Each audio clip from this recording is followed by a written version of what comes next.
Last year, we lit a fire, and by any measure, we made an extraordinary leap with our first workshop.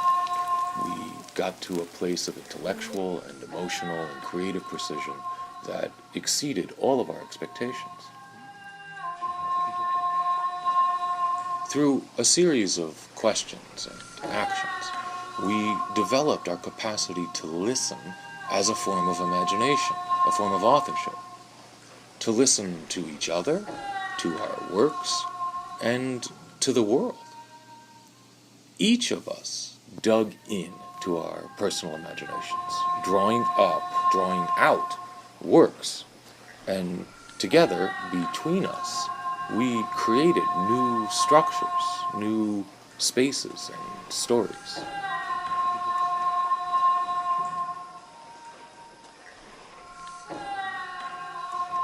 It was a kind of crucible of emotive precision within which we all felt a sense of creative urgency.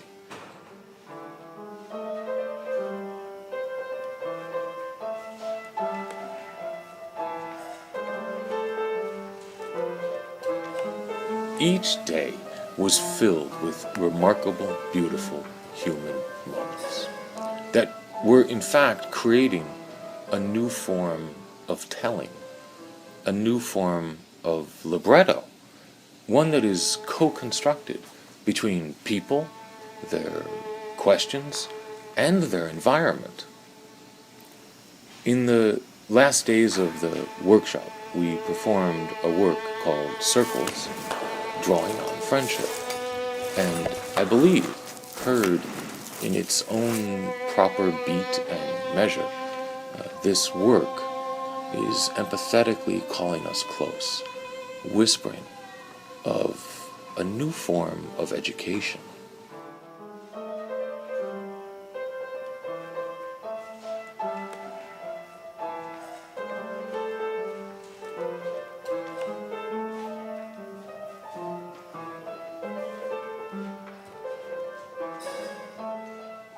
Almost immediately following that work, the troupe and I began a series of discussions about what had happened and what we learned and where we wanted to take the project from there. We literally went back to the drawing board to ask, what next? What kind of situation did we want to create with this project? And specifically, what did we want to create for this coming summer? And today, I'd like to share with you some of what we came up with. And I'd like to begin by sharing with you one of the workshops that we did during this year, this fall, because it had an interesting impact on our thinking about next summer.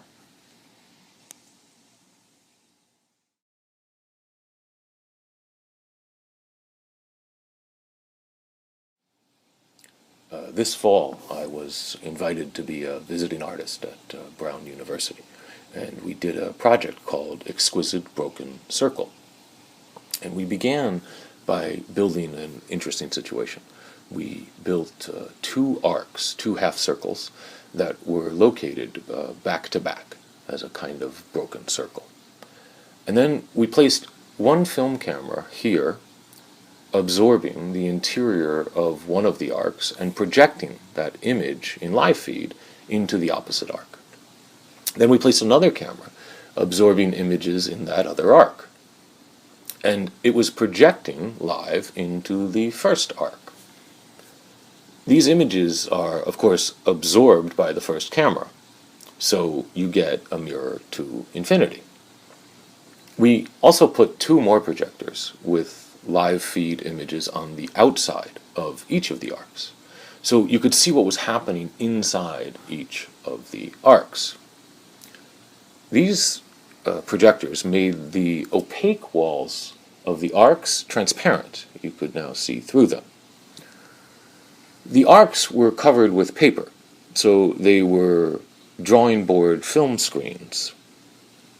And it was interesting because before anyone enters the space, it's a kind of Malevich, white on white, mirror to infinity. It's absorbing and projecting back into itself. But as soon as a person enters, the whole thing ignites. It's set into motion. So when a body walks in, their image appears in live time, in the opposite arc.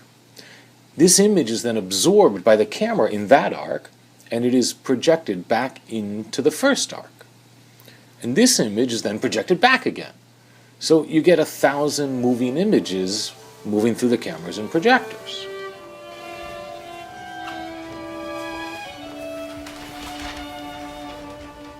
Okay, so the idea was that within this situation we could bring into direct engagement a number of different modes of expression. So we had a violinist enter the arc, and their sound fills the whole room, and their image appears here. Then we had actors watching and reenacting the violinist, reenacting their movements but with no violin. Then we had people drawing, coming into the arcs and trying to capture the actors with drawing. Some of these people were dancing. They were trying to dance the movements of the drawings. So it was a kind of exquisite corpse, like the surrealists with their writings and drawings, but this one was an embodied exquisite corpse. People were handing off and moving through a number of different modes of expression.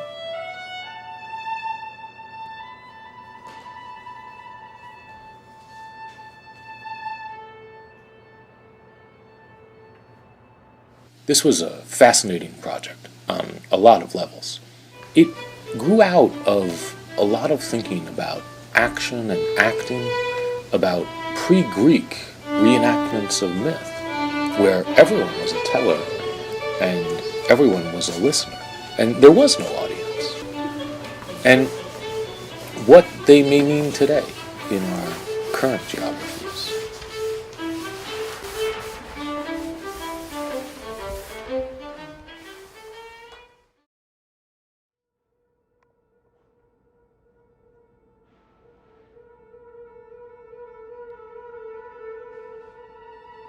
In the broadest sense, this project was leading to questions about education.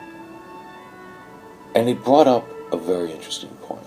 Could a work, a project, contain the seeds of a new project in education? A new way of thinking about the spaces and structures of education itself? So we decided to set ourselves an assignment. Could we imagine, cook up, create a project for next summer, and then study that project, look into its questions and structure, and find a new understanding of education, of the proximity and interaction and transformations of disciplines themselves. What happened, I think, is kind of remarkable, and I want to try and take you through it now. It started with a kind of intuition about last summer and what we were trying to get at by bringing all of these diverse modes of thinking and acting together. I kept thinking, in some way, we were trying to build a bridge. Of course, a bridge bringing together many diverse thoughts, many distant shores. So I thought, well, what if we build a bridge? But a bridge that is a stage, and a film screen, and a drawing board. I mean, literally, build a bridge off the back of the building to the hill behind, a place to write, draw, film, and act. See, we actually have these 4 huge I-beams in front of the building. Big ones. They're like 24 inches high by 40 feet long. Steel I-beams that, in fact, were a bridge down the road from the building. So rather than carry the stage across the bridge, what if we carry the bridge across the field and raise it up to make a stage? Now, part of this is my own Globe Theater obsession coming out. But this bridge stage would create space above and below. And having been a bridge, it could hold up heavy lifting, like a crucible. We could have a foundry underneath, held up by the stage. Perhaps The crucible could move between inside and out, which seemed related to the kitchen, to the fire. I guess I was thinking of Arthur Miller's The Crucible. But most importantly, you would have a double stage, one inside and one outside. And between them, you suddenly have a chora. A kind of double chora, in fact, between these two stages, where everyone is a teller and everyone is a listener. Something like the double arcs of the exquisite broken circle and the spaces between them, the gap. We were onto something, but we were not quite there yet.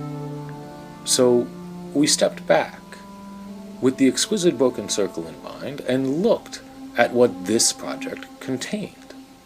It was a construction, a drawing, a film, a theater, a story, a kind of writing, and a school. All parallel, all inside of each other. It seemed right, but there was still a big question. How? How do you do this? I mean, how do you organize such a work? What questions could set this into motion? How do you build that school? So we started to map out the situation, searching for the questions that would allow all of these works to be explored inside of each other. We have construction, drawing, film, writing, theater, and music. And we started to think about building this bridge that is a stage, literally, the steps of construction, the order and logic of how we would build the bridge. So you have excavation, then you have to pour foundations, then you have structure, you have to raise the structure, the I-beams, then you have a new horizon, the timbers that make the surface of the stage. You have to raise this horizon. So could this bridge somehow bridge between all of these disciplines? Could it bridge or build new linkages between them? So we were looking at this map and trying to imagine these linkages. And we thought, could there be an exquisite broken circle between all of these actions and disciplines? A set of questions that would bring them into proximity and allow them to interact. And one of the troop members asked a simple but powerful question. What is excavation in drawing? And I have to say it took a bit of time for this to sink in. But that question was essential. It sparked an avalanche of possibilities. What is excavation in drawing? What is excavation in film? In writing? In theater? In music? People could be exploring the question of excavation in drawing or film or acting while excavating the earth to build a bridge that is a stage. This, of course, kept opening up as you think about each step in building the bridge. What is foundation in drawing, in film, in writing, in theater, in music? As we build the foundations, we can work on that question in each of these. What is structure in drawing, in film, in writing, in theater, in music? What is the horizon in all of these disciplines? And there it was. The whole thing just kind of blew open in front of us. Each action of construction, of building the stage, contained questions to be asked and worked on in all of these disciplines. And all of this will be done in parallel, creating a kind of dynamic framework of questions and works that will be interdependent and autonomous. Like language, like the social contract. All of these works will be in conversation, speaking and listening to each other. You see, suddenly we have a Chora, a space that emerges between a whole set of diverse modes of thinking and acting. And week by week, a new work will be co-constructed between all of the works. It's a big idea about questions, expression, and forms of knowledge, how they interact and transform, building new linkages, new bridges, new works. It's funny because it goes right back to the beginning, to the first question. Could a project contain the project of arts, letters, and numbers? So that's what we're going to do this summer. We're going to bring together poets, filmmakers, artists, actors, architects, metalworkers, musicians, woodworkers, philosophers, excavators, scientists, and theater directors. And between us, we will excavate and break open some new circles and raise up a new horizon.